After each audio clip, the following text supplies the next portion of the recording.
Hello everyone. ఈ రోజున శ్రీ వాసవి కన్యకా పరమేశ్వరి అమ్మవారి జయంతి సందర్భంగా పెద్దకూరపాడు మండలంలోని త్రిచక్తి పీఠం నందు అమ్మవారి పూజా కార్యక్రమాలు, కుంకుమార్చన కార్యక్రమం తదితర విశేష పూజా కార్యక్రమాలు జరుగుతూ ఉన్నాయి.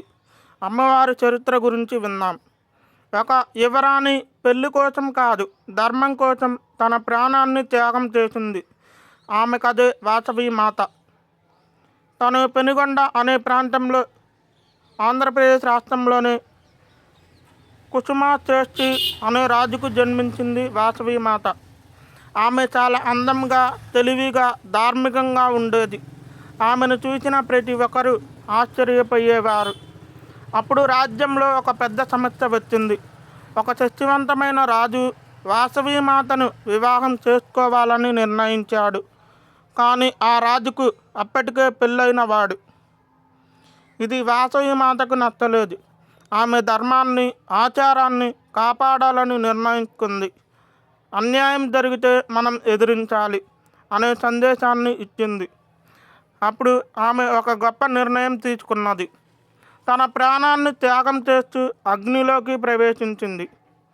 ఆమెతో పాటు ఆర్య వైశ్యుల 102 గోత్రాల ప్రజలు కూడా ధర్మం కోసం త్యాగం చేశారు.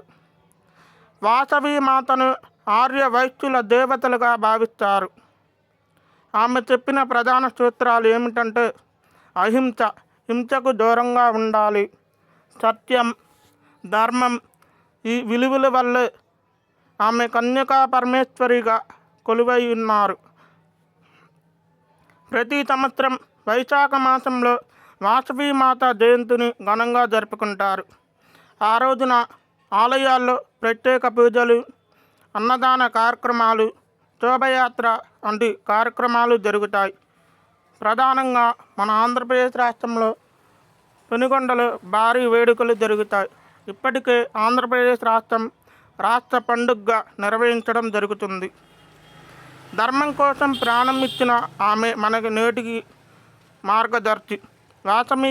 వాసవి మాత కథ మనకు ధైర్యం, న్యాయం, సత్యం నేర్పుతుంది. మీరు వాసవి మాతను విశ్వసిస్తే ఈ వీడియోని లైక్ చేయండి, షేర్ చేయండి, కామెంట్ చేయండి.